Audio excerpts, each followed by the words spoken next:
Hey everybody, it's a 3D printing professor here. Now, by now, it's possible that you've heard the story about the 17-year-old who, in a magic shop, had a 3D printer. He was using hairspray to attach the prints to the print bed, and something happened. An explosion happened, and this young man died.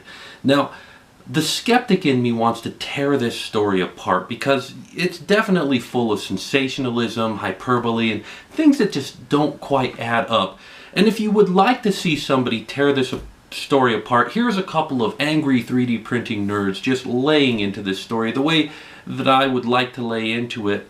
I'm joking about the angry part. That's a joke on James Ralph, the angry video game nerd. They're not angry. They're wonderful people, and they do a very good job of deconstructing this story. But the truth is I feel a little bit responsible. Not maybe technically responsible for this situation specifically, but I make 3D printing videos, and some of them are of an instructional nature, and some of them, one of them, talked about using hairspray to attach prints to build plates, and never once in that video did I say, make sure you're using this in a well-ventilated area. Never once did I say in this video, hey, remember, hairspray is flammable, so be sure to keep it away from open flames or things that could ignite it. For years, I've said that 3D printers are more like garage machines than a desktop 2D printer. And if I were making videos about using a table saw or a circular saw to do a cool project, and never once in that video did I say, hey, by the way, if you're trying to do this yourself, be careful because this thing could cut off your hand, I'd be negligent. And yet, in 3D printing, we never take the time to discuss the safety and being safe with 3D printers. Yeah, I need to correct that now. And so, instead of trying to say, this story doesn't matter, this story does matter, and it matters a lot to me. And so I'm going to talk a little bit about the fact that 3D printers aren't perfectly safe, and we need to take some reasonable precautions around them. Now, before you think that I'm doing this all of myself, I'm actually cribbing the notes from a Mr. Bob Zalosh. He's a professor who analyzes fire risks in all sorts of situations, and he's analyzed the fire risks of 3D printers as well. So I'm using his notes to make sure that my thoughts are as complete as possible. Okay? Here we go. So 3D printing does have some risks associated with the materials that we use it for, the chemicals that we commonly use with 3D printing. The mechanics themselves have risks in them that are of a minor nature, but we should talk about them. There's lots of different kinds of 3D printing. There's powder 3D printing, photopolymers, and of course good old fused filament fabrication. And that's the one that I'm going to be talking most about, and it's the one that you're most likely to have some experience with. Now, fused filament fabrication uses a polymer, a filament of plastic, and that plastic, it could generate a flammable gas that a spark from somewhere could easily ignite. Now, how do we get it up to that temperature? Because usually our 3D printers don't work with the plastics at that temperature, but a broken thermistor or temperature sensor could cause a runaway heater element to just get hotter and hotter and try and get it to that point. Believe it or not, I've actually had this happen to me. I had a heater element that was disconnected, and I just set it in the top, and when I tried heating up what I thought was the left heater element and heated up the right one kept on reading the sensor, and it didn't detect any changes in heat because it was disconnected and put somewhere else. So it got hotter and hotter and hotter, and it melted the piece of plastic that it was sitting in, and I was going, what the heck is this smell coming from? And when I realized what it was, of course, I shut the printer down and went out, so thank goodness I was there. But yes, dumb things do happen. This is a real possibility.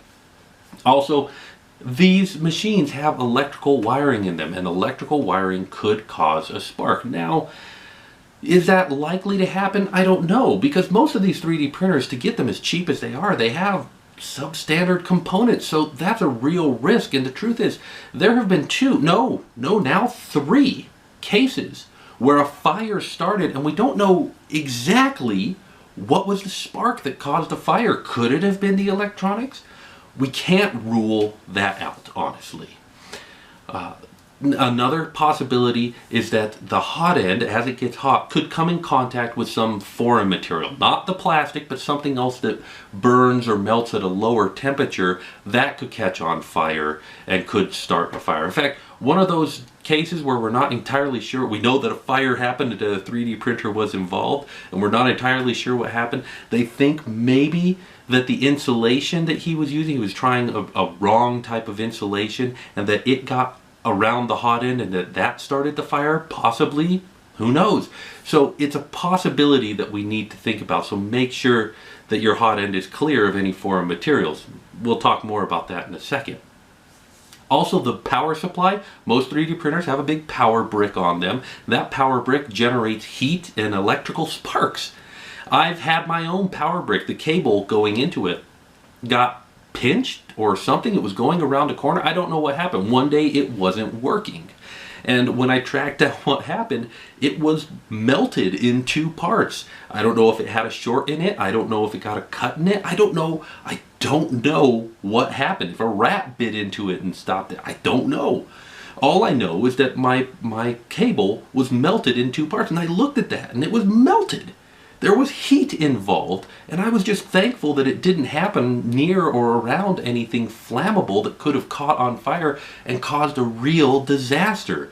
Yeah, I've already told you 2 stories from my own past where I skirted disaster in this case. These things are real. The other thing that we need to think about is that if we do get hot enough to melt and light on fire these thermoplastics, they will flow. In other words, this fire won't be contained to our 3D printer. It will spread, and it will spread quickly as these thermoplastics flow. So what can we do? What are the precautions that we can do? Of course, there are big precautions that we can do. There are third-party solutions that will detect runaway heat just with a little heat sensor, a heat detector, or a smoke detector that is connected to your power supply and will shut off your power supply if it detects anything. That's one option. You can also buy a big enclosure to put around your 3D printer, and they even have some of them that when it detects runaway heat, it will release a fire extinguisher right onto your 3D printer and put everything out. Now these are big solutions and the sort of things that I don't expect everybody to do. There are some more reasonable solutions, precautions that we can take. Number one, make sure that your work area is clear of any debris or anything that might catch on fire. Make sure you're not using your 3D printer in an area that has rags or cloth, or in the case of this young man, flash paper, because he was in a magic shop. So make sure that your 3D printer isn't close to anything that might catch on fire. Keep those foreign materials away.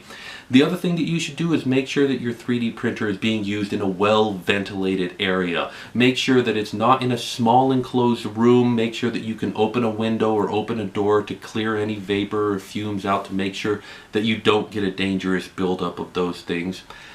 Also, make sure that you've got a smoke detector near your 3D printer so that you can be alerted, and you should really have a fire extinguisher near your 3D printer in case something goes wrong. Next, remember that 3D printers are machines with moving parts, and that you could hurt yourself, so don't go sticking your finger in there, and keep children away. Some 3D printers have stickers on them reminding you of this, but whether or not they do, it's best to play it safe. True, the stepper motors are probably going to just go out of sync and miss a step if you stick your finger in there, but there are gears and there are places where it pinches together. Just exercise a little bit of caution.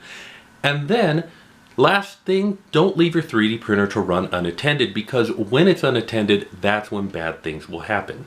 Now, hopefully at this point you're raising your hand and going, whoa, 3D printing professor, do you actually expect me to do all of these things? I mean, the fact that a 3D printer runs without you having to stand over is the best part about a 3D printer. And my response is, no, not really. I mean, honestly, this whole discussion isn't about telling you when you can and cannot print. I'm not saying you can't print if you're not being safe. This discussion is about being aware of the safety and the things that you need to do to be safe while 3D printing.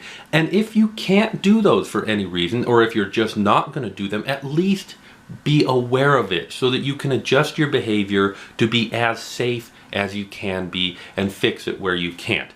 I don't want to scare anybody away from 3D printing. That's not my goal here, and I'm not trying to tell you what you can and can't do. You know, for as many people are out there doing 3D printing, as many 3D printers are out there, and as safe as we haven't been, 3 incidences, not actually a really bad statistic. We're doing all right. 3D printers are pretty safe machines. But take the extra step on your part to be safe, because you don't want to be the next dangerous incident. Just keep your mind aware. Remember, safety first, and then go do something awesome, because I know you can. Thanks for watching.